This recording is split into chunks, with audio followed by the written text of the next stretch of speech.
Good day, everybody, and welcome to the Gray Matters, where we come together to discuss more than just the hot topics and headlines of the day from a black man's perspective.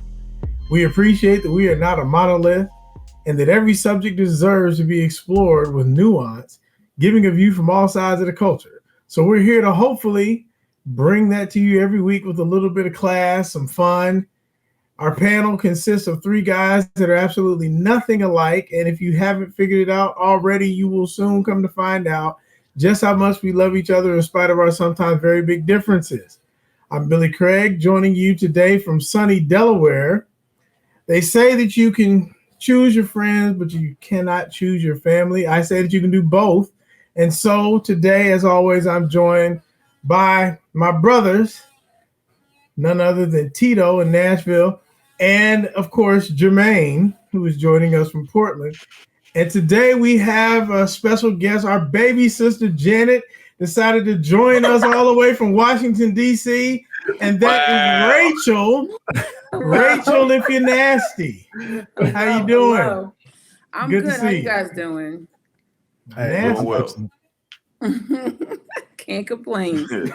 Boy, he be tearing us up, Harry. Hey. I'm just glad you didn't say Latoya. You know, that would have took offense. You know what? And I started to, and I was like, you know what? We ain't even that cool yet. We ain't even that cool yet. Be calling people Latoya. For real. Right. Well, let's get it. Let's get All right. I was waiting for you to tell me when to start. Good. All right. So, today we're just going to get straight to it. So Miss Rachel is bringing us an expertise in the world of social work. And this is a topic that we've never, I don't think we've ever even kind of broached this topic. So I'm excited for what this is about to happen. So we customarily start off with ladies first. So just give a round question for you, and then we'll dive in deeper after that. So the topic that we're looking at within social work is kind of some of the flaws and just some of the opportunities that we have within this country. But you know, she's in DC, so specifically to your area that you're looking at, what I guess the first question I would have is kind of what is going on with the social work scene, kind of where you're at. Well, definitely it's all based on insurance issues, what is covered and what's not covered. I only work with people who have Medicaid, so those are typically lower income, and that tends to link up with substance abuse and severe mental health issues. We work with homeless population, disenfranchised veterans, things of that nature. So, but the biggest issue is insurance. I mean, it's just terrible what's covered and what's not, what's available. For example, you know, our therapy is 2 months behind. That's the waiting list for therapy. And that's one of the three services that we provide. So it's really frustrating for sure. So to be clear, real quick, when you say Medicaid, two things. When you say Medicaid, you're saying that's just your particular segment that you work with, right? Yes. So there are other. Yeah. Yeah. In social work, I mean, it doesn't really matter what your insurance is, but mostly with the government agencies, we're not, like, again, I don't work for DC government. We're funded by DC government. Mm-hmm. So we choose to work with only people who have Medicaid, which is free insurance in DC. And just quick follow-up also, because I know the answer, but I want you to kind of explain this. When you say there's a 2-month like waiting list, basically there's a bottleneck there. That means if I show up, I am showing signs of needing attention for mental health.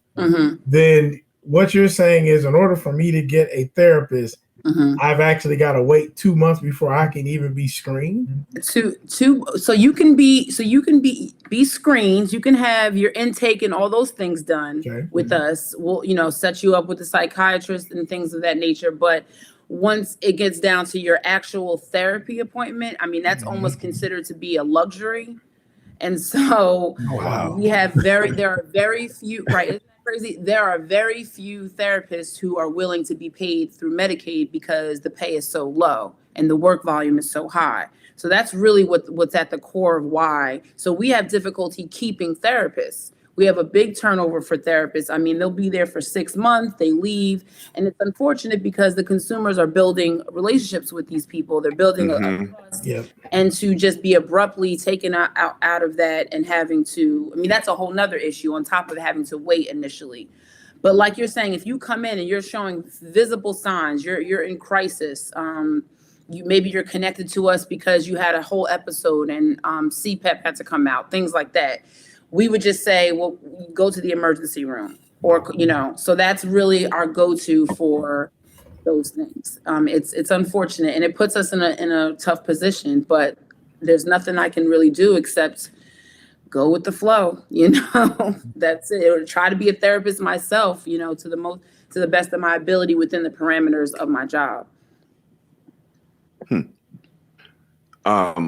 The question I would have it, do you work just with children or do you work with veterans as well? So we don't work with children at all. The only connection I would have to children is if one of my assigned consumers has children. And of course, I'm always willing to give parents resources for their children, but we don't see children for therapy or psychiatric appointments or anything like that. And we do work with veterans, but we don't have like any special programs for veterans, unfortunately, within the places that I work for. Got you. So you don't work within like the VA system at all. No. It's just if they happen to be veterans. That's what If I you wanted happen to to know. be 'Cause I was veterans, going to yeah. dig into that because I'm like currently fighting with them as we speak about Yeah. my Oh man, I mean, it's father-in-law. crazy. Like there's technically a lot of special services and programs for veterans, but again, accessing them, getting people to be active once they're in the programs is a whole nother thing, you know. Yeah, the VA system has actually improved, believe it or not, It has by leaps and bounds in the Biden administration the past few years. But that improvement is, instead of you waiting like 8 to 12 months Right. to get stuff, you're waiting like 3 months. Right. That's exactly what the improvement is. It's just a shorter waiting period. Yeah. And again, it depends on who you're dealing with and how motivated they are to do their job. Yeah. Well, it's funny you brought up motivation. Because that's where I'm going to go. Because because you see it like here in Nashville on the news, and I'm sure it's no different anywhere else. Well, you'll see stories and news stories of people who houses were visited by Child Protective Service or what have been visited and had some kind of episode and things like that, but then they're just turned back to the streets. And then something terrible happens, and then it's on file that there were steps taken to be able to maybe prevent this from like whatever occurrence from happening. Right. And like, but what do you think? Like, why is this? Like, we get to go out, like, but like to actually do something about what's going on is like a whole different ball game. Like I've seen, Child Protective Services come out to a parent's house or mom's house or parent, whatever that is. But then at the end of the day, they just like go home and like maybe file a report. And that's about it. Like that's where it stops. Yeah. So my experience with CPS cases, a lot of times the CPS case is already in the midst of an investigation, and part of them getting their children back or preventing the case from escalating, they're sent to us. So the parent is almost forced to come to us and get mental health services because of whatever's going on with the child. I have only dealt with one CPS worker that was consistent about following up. It's more so like all they have to do really in order to cover themselves is put in a note saying, I tried to contact them. Like I had, there's cases where if the person is not able to be tracked down, like if we can't get in contact with them, as long as we're putting in notes in the system that we tried, we're covered. So whatever happens to them, and there's not really a requirement to put that much effort. You know what I mean? So, and also a lot of the cases that get reported to CPS are vindictive, and they're based on some little small thing that maybe somebody saw and and they misinterpreted it, or the other parent is calling. So it's just so the CPS workers become pretty jaded, and they're used to dealing with a lot of BS. So that's just ends up being a lot of paperwork for them. So, you talk about motivation, they get the call and it's like, they'll call you and they already have like this exhaustive tone, like, okay, what is you're talking to them, and I might find some details to be alarming or serious. And I have a tone of voice that has like a sense of urgency, and they're just like, oh, okay. Take a number. Yeah, I'll look into that. Right. You know what I mean? And so, and my cousin actually works for child welfare in New Jersey, and she is one of them that just sees all levels. So she's seen, incest, murder, things like that. And so these little cases that I think, oh my goodness, the baby looks malnourished, or things like that. They're not eating well, or they just look at it like, don't call up here trying to get me to do more paperwork. That's really how they respond. And so then it makes you feel like maybe I'm doing too much. And you start to question, what calls you should make and what calls you shouldn't. Yeah, there's a fine balance there. It is because you do think maybe maybe this is just part of the person's cycle, and when they're depressed, they're less attentive and they can't keep the house up, but then they have that upswing and they're okay, or you just don't know where people are. So it makes it hard to know who to call for what, and a lot of times if you are calling too much, or what the perception of calling too much or reaching out for additional services too much, then they start to ignore your calls. Yeah. And that was kind of, I guess, my rookie mistake. I was calling for every little thing, and I after a while I'm like, Miss Lewis is not answering the phone anymore. That's peculiar, Miss Lewis done put me on mute, blocked everything else, because in her mind I'm doing too much. Wow. And that's to me, it's unfortunate, because it's like you can't just make that call based on what I feel like there should be some type of requirement that you have to take every call and you have to listen to every case, because you just never know. What? Speaking of finding that balance. Oh yeah. Well, I was getting ready to ask a question along those lines. I'm sorry, Paul. No, go ahead. No, what I was going to ask was this. Speaking of walking that kind of fine line, one of the things that I have heard, and I have several people in my family who I know of, and other people I'm close to who work doing social services. My aunt was a social worker. She's retired now, but she was a social worker for many years in Ohio. And one of the things that maybe you could shed some light on, there are a lot of people who have a really negative, kind of jaded view towards people who receive social services, because there is this thought that they're just gaming the system, or they're just trying to because it allows them to not have to work. Maybe they can get food stamps, they get other things for their kids, like they don't have to, almost like it makes it easier for them. And then you have others who it's almost the exact opposite perception, where it's like they avoid being a part of the system. They avoid getting services because they don't want to be tracked. They want to stay under the radar. What is your experience with that? And how should people who maybe have a jaded or kind of poor view of people who are receiving social services, how should we approach that? How should we look at that? Give us that's a huge issue too, is that judgment. First of all, we shouldn't be judging anybody. That's first and foremost, because you just don't know. And two, the services are available, and if people are taking advantage of them for whatever the reason is, I can't know for sure.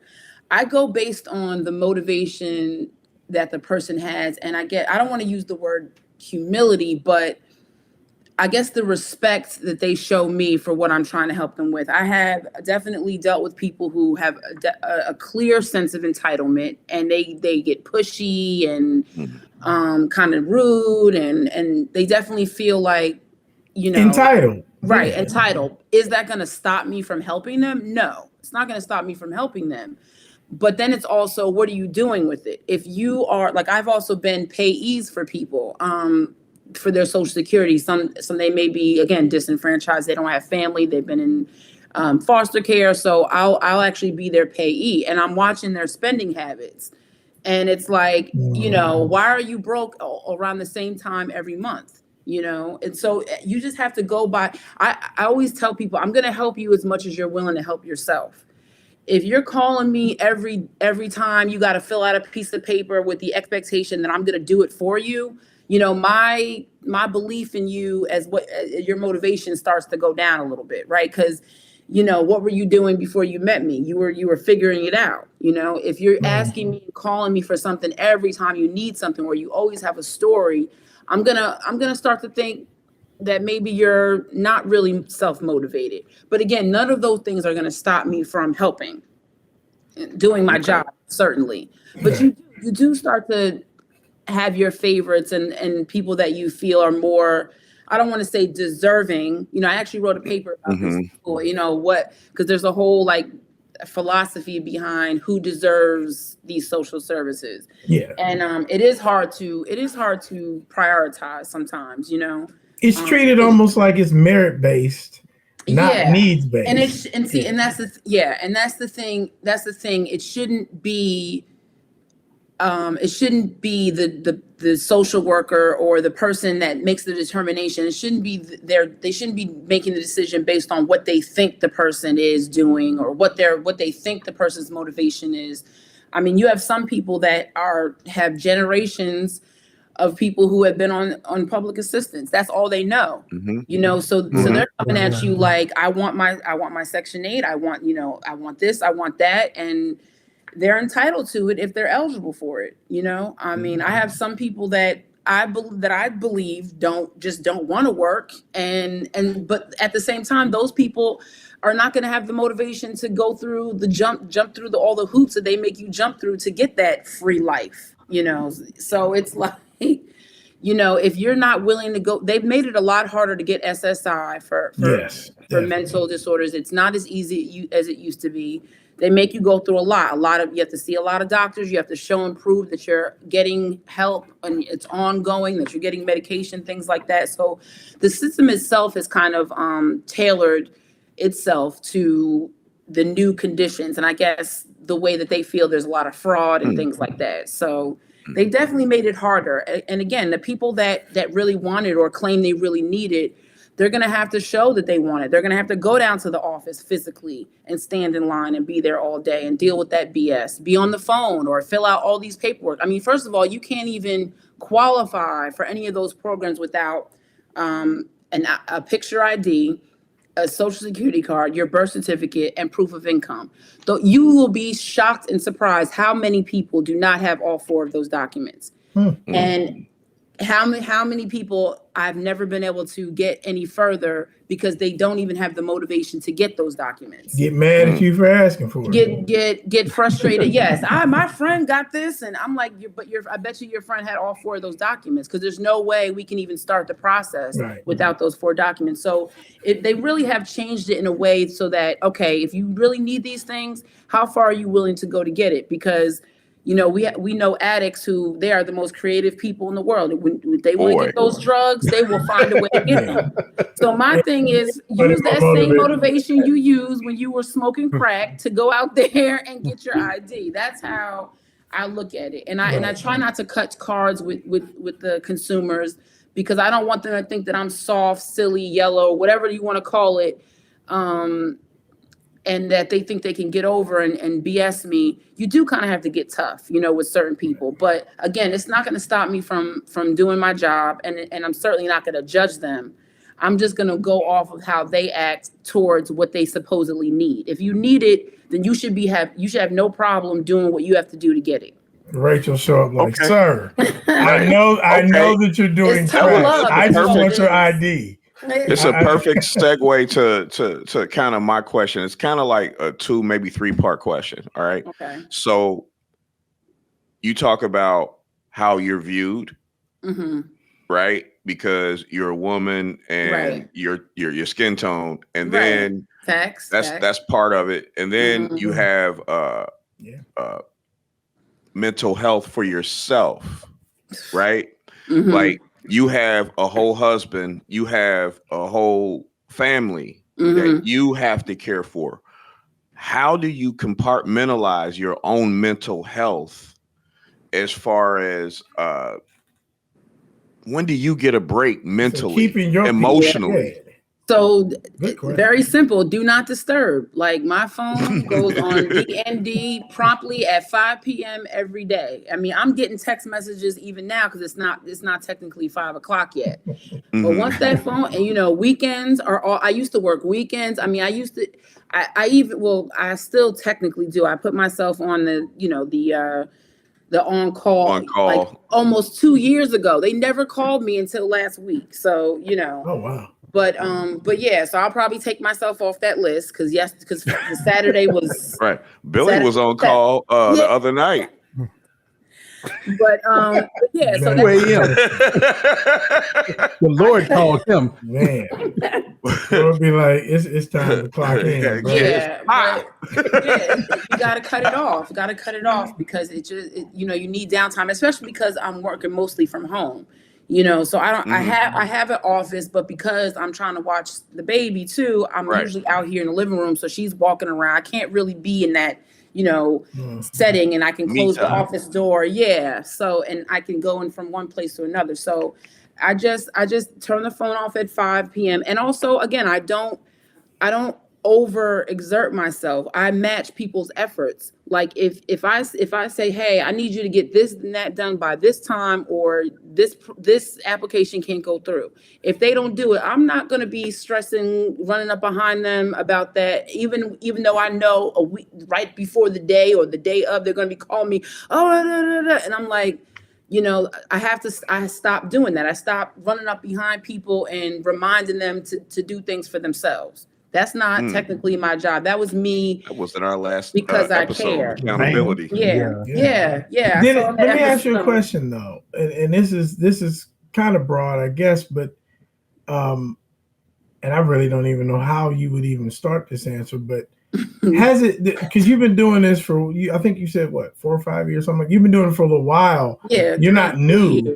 Yeah, and so the question is, what is the one thing or maybe a handful of things where it's like, I changed, like not just the way that I approach my job changed, but how you, and I mean, that's why I say it's kind of broad. What has changed about the way that you look at humanity? Well, from the time you got started. Wow. Well, first of all, I already had a pretty jaded view of human beings because I was working. No, listen, because I was. That's why I took the job. Right. I was working in the industry. I was a bartender and a server since I was like 24. Oh, okay. So you already knew your clients. I already knew. Right. I'm joking. I'm the levels of people. Mr. Tommy, is that you? No. How picky people are about their food, how funny they're acting, how they act when they're paying for things and they feel like you owe them a service. So the entitlement thing, I was already used to. The delusional aspect of people I was used to. And, not taking responsibility for your actions, because I was working with, at 24, whatever, but by the time I stopped, I was 35. So I was working with people a lot younger than me for the most part. By the time it ain't like you just decided to do this when you were young. You lived a life. Yeah. So I had a lot of experience with how terrible people can be. So I already went in knowing that I wasn't bright-eyed, bushy-tailed, but I did have a bleeding heart, and I was pretty. I had my emotions on my sleeve as far as listening to people's stories. But you get jacked around. Like, I mean, I was. I went above and beyond, a lot of times when I first started this job, because I wanted to show people that I care. But what I come to realize is that at that socioeconomic level, a lot of people grew up on struggle. They didn't grow up on love. So when you're showing love, the perception is that you're weak, you're a mark, you're somebody to be taken advantage of. So I definitely had to pull back with my kindness and just be more straightforward about, this is what I'm able to do based on how much motivation you show me for yourself. And that's really where I left. Let me turn it around though, because part of the motivation for my question is not just the people that you serve in your job, but how has maybe, for example, seeing how people judge or how people treat the people that you serve. How has that changed the way that you look at humanity? Oh man, that's a great question. Staff meetings are interesting. Right. That's them. Those are the people. Yeah, I want to listening to what these people and you know how they are, and I'm just like, I do, but how are they? What do tell, right? You're the one making these big decisions. So if you're being this judgmental, I mean, I've had conversations with doctors who just assume that because a consumer wants a medication increase in their meds, that they're drug seeking. They're getting high, right? They're selling it or something. Selling the pill, like they're just so judgmental and just extremely. And some of the notes that I read, the assumption they appear drunk, and it's just, you just can't say stuff like that. That they were very they're unwilling to change, and you just can't make generalizations. Right. Even if that's how you feel, that's one thing. So there are trainings that are required, sensitivity training, intercultural trainings that we're supposed to take and also trainings to how to write the notes in a non-judgmental, use better language approach. Yeah.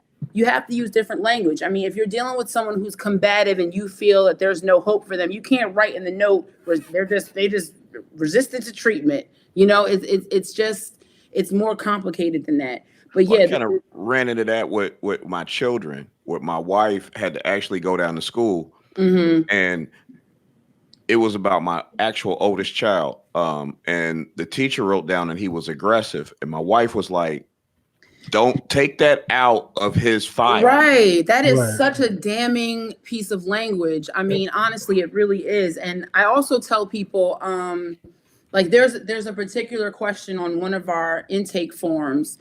It asks, have you ever harmed animals? And I always tell consumers, like when you ask that question, they always get, especially Black people, come on now. They're like, what? I don't hurt no animal. Da, da, da.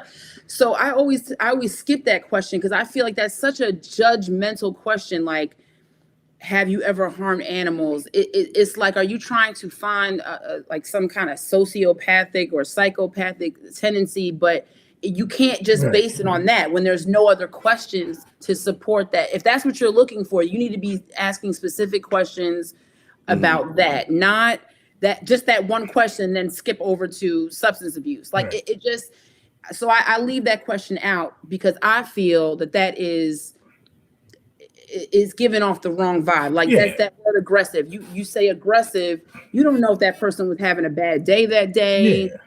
If they're detoxing. I mean, there's so many reasons why a person would have, what you may interpret as aggressive behavior. But to put that as a description for who they are, I don't like that word. Stepping. There's a lot of room between. I look aggressive to a scary person. Right. Plus, there's a lot of room between stepping on spiders. I'm aggressive when I'm hungry. So, he was mad about a kickball game at recess. Right. That's literally all it was. That's all it was. But especially when they have this language around Black youth, it's a setup. It is definitely a setup because there's already this pre-programmed idea of what a Black male is going to be. And, any little behavior that ties into that stereotype, they're so quick to jump on that. And especially and also with this level of socioeconomic people, where they're at in this socioeconomic level. There's this assumption that they're just these out of control people that everybody's violent and just don't value life. And, They don't value life, that they have a propensity towards violence, that they're, not as intelligent, and things like that. And I have run into even people who actually have me, they just deem that they just assume you don't. Right. I was gonna say too, there's a whole lot of room between I step on spiders and roaches and I cockfight, or I actually have dog fights. Right. There's a lot of room, and if you don't flush it out. But I have a real quick question, because I know Andre had some, but I want to ask this question real quick. Do you think that more men, that the industry, we'll just say that the industry would actually be better if more men were involved than women, because I know that there's an overload of women in that field. The ones who are actually in the field, yeah, like what you do. In the field, like what I do. Yeah, I mean, like, honestly, it's a pretty even amount. Like, has it balanced out over it here? really I know has. that. Yeah, when I was doing my research on it in college, Yeah, it was a lot more women in that, and they would only get the men involved when it was like there's a violent dude somewhere. Yeah. So yeah, there's definitely more of a balance. Or women of color, I should say. Yeah. It's I work with pretty much all people of color. I think I work with maybe 2 other white people. Like, I mean, and I guess half of me would be part of that, but I just don't. Nah, you with us. Right. You with us. Oh God. It depends on how you look at it, right? So right. I'm gonna keep it 100. My oldest son, his mom is he with us. Yeah. That's how I get down. Yeah. I don't rock like you. So but the disparity, real quick, you think is more racial than it is like gender based. Yeah, definitely more racial, because I work mostly with Black people serving the Black community. Okay. Like, almost, I think I have, of my entire time, I think I had 2 white consumers, maybe, and 1 Spanish. Mm-hmm. So, it's, and the thing is, they know what these groups are. Like, I mean, the white people, it seems like maybe they always have a family member or something that has the connection or something, some other resources that they go to instead of the Medicaid route. They're covered by this auntie's insurance. It's always something like that. Or they just don't seek the help because they feel maybe it's a Black space and they're not really, because a lot of our locations are in the areas of DC that are mostly populated by Black people. So it's just one of those things. Dre? Yeah. So waiting in the wings. Hey, I know when to shut up sometimes. So recently I went to see Sound of Freedom. And part of the premise was that there was a guy who was working for Homeland Security, who was in charge of watching, or in charge of the pedophile division, like catching predators and things like that. But he also had to be the person who was taking the notes. So he had to watch the footage and he had to do all of that. So part of what I was just wondering quickly was just as far as I know Paul talked about your mental space and things like that. But when it comes to cases and like people and your coworkers and things like that, and the term burnout, like how do y'all, or do you avoid the burnout? Like, because it would be something like me, like I'm an empath, so I would take a lot of things personal, and put myself in other people's positions and shoes and things like that, where it wouldn't be more of a judgment. Like me being judgmental wouldn't happen. Like it would be me trying to save the world. And how does that like kind of play into you can't save everybody? I mean, you quickly learn that you can't save everybody. You know what I mean? First of all, half the people that you get assigned don't even return your phone calls. So I do have a lot of, I'm also an empath, and I have a lot of understanding for people, and I want to help everyone, but you learn very quickly that it's for the people that show up. You know what I mean? I mean, most of the people that are connected to us, it's voluntary. There's a small percentage that are court ordered and whatnot, and even half of those don't respond. So you end up working with this. I mean, I think technically there are 100 people on my caseload. I probably talk to 30 of them on a regular, semi-regular basis throughout the month. So, but I still have to at least try to reach out to the other people, so, and over time, those people will get dropped off my caseload. But, as far as being burnt out, it really depends on how much effort you put in. and how much of your own energy you're willing to put into this job, because it can be very stressful, especially when you're not getting the support from your team, from you're not getting the responses from your resources. I mean, you can very easily stress yourself out just running in circles. For me personally, I've just learned to put as much effort as I can, do my due diligence, and leave it at that. No more going above and beyond for me, just personally, just because I've 95% of the time been disappointed when I've done that, or I felt played, or no, I was played. Not even a feeling. That's it. Right. And that's kind of, it sounds kind of like what you were saying a little while ago. Like, I mean, you help people to help right, themselves. Right. I've bought food for people and then found out that they sold the food. So, so I'm not willing to do that kind of stuff anymore. I just feel like, maybe the next person might actually need the food, and the food that I purchase will be eaten by them. But now I just give them resources for free food and things like that. I don't go out of my pocket, not because I don't have it or because I don't want to, but because I have to stand my ground and show that I'm not someone that can be used, because people talk. I have a lot of consumers that know each other, and I want Miss Rachel to be my caseworker. Oh, I bet you do. I bet you do. So, right. Well, but real quick.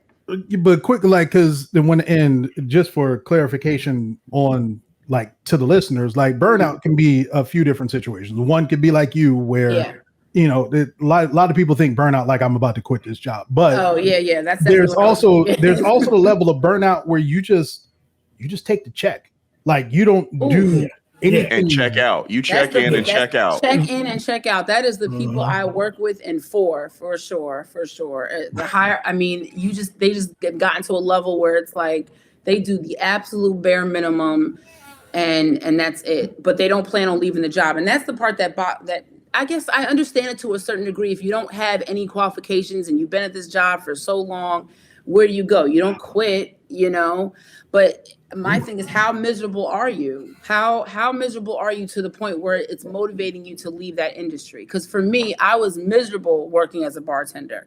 COVID actually was the reason that I left. You know what I mean? It gave me the out. Like, it gave me the out. But I was ready to go. But the money was what was keeping me there. I mean, I was getting to work in tears. I would have to go into the bathroom in the middle of happy hour and cry because I was so miserable. But I kept showing up every day because I was making really good money. So it just depends on how much you're willing to put up with, and how much you're willing to risk by doing a half-ass job. Right. It's just to piggyback off of Dre's question and to go into what I was trying to ask before. How do you and your husband decompress? TMI,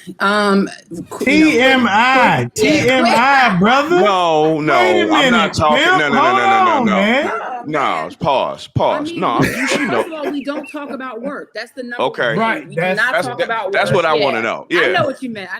Yeah, we don't talk about work unless it's just like a funny little anecdotal story or whatever, something cute or funny that happened. But yeah, I don't talk to him about my consumers anymore, because I used to vent to him, and then he would just be like, so what are we having for dinner? Because I'm tired of hearing this, and maybe you should quit this job. And I'm like, no. I like my job. I just had to, so I just stopped talking about it. That's our number one thing. Okay. But it was so good talking to you guys. I really. Yeah, I was gonna say, you sound like you're ready to become a preacher. I might, or a lawyer. Oh, man, that's a lot of school. But I appreciate you guys having me on. I really do. It was dope. It was a dope conversation. Yeah, we gotta do this again. For sure. Yeah. I got lots of opinions on a lot of stuff. Right. Yeah, and we'll find something else every time. Right, for sure.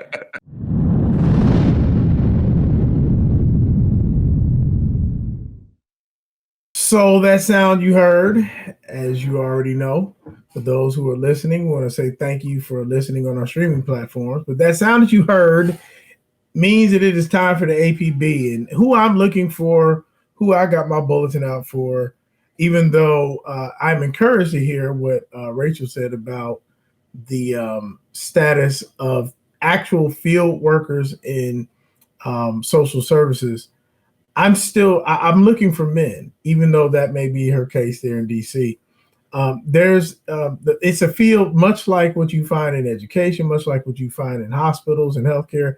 It's a field that's dominated by women. Mm-hmm. And so a lot of times what you have basically caseworkers that are women who have to show up to these places. And, she mentioned that about how it's not the greatest paying job, although a lot of times there'll be really good benefits and things like that. But once there's another opportunity that comes along, people just kind of bounce out of there and they go somewhere else.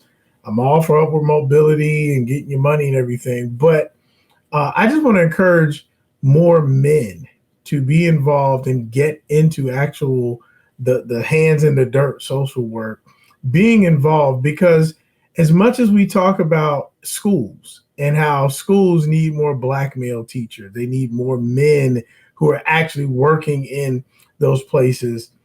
Social work is just the exact same way.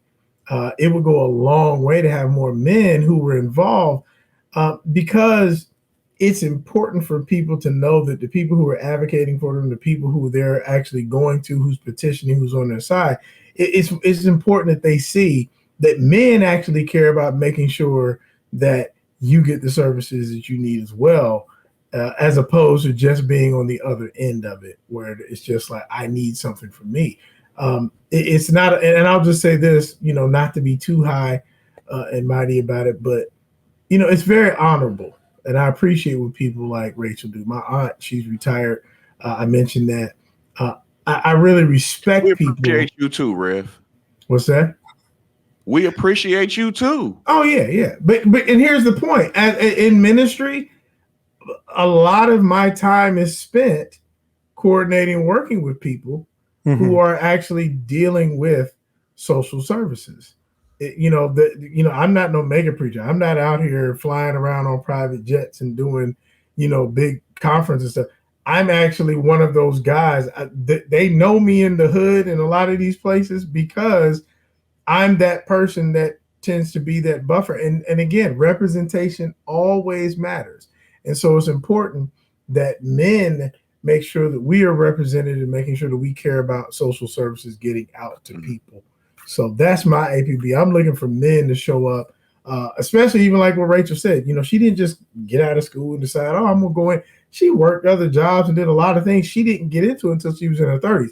The point being, it's not like you have to be young, fresh out of college. You can be a little bit older and look at it even as a career change and, find out if that's for you, but at least be willing to look into that to make a difference. Absolutely. And real quick off of that, because I don't think we actually said it, but thank you to the absolutely and people that because talk about a thankless job. Jesus. Man. Boy. So you never get good news. You never have a good day. Your job is to get bad news. And so I definitely want to, send a shout out speak on behalf of the show, sending a shout out to social workers and people who deal with crisis management and all of that. Not just nurses and, doctors and first responders and things like that. These people are on the front lines as well. And going into some super uncomfortable situations. And if we gave more thank yous, like you're saying, Andre, we wouldn't have as difficult a time finding high quality people who were willing to go into that. And so I think the thank yous should be on your check. Well, but the check, I'm expecting, I'm going to get my check. However, I'm just saying, that's how you thank me. But the thank you, how you thank me, bro. I'll put you can thank me more than once. How about that? Okay, in more than one way. Okay. See, pause. Y'all all over the place with that. All over the place. Y'all went several ways with that one. Wow.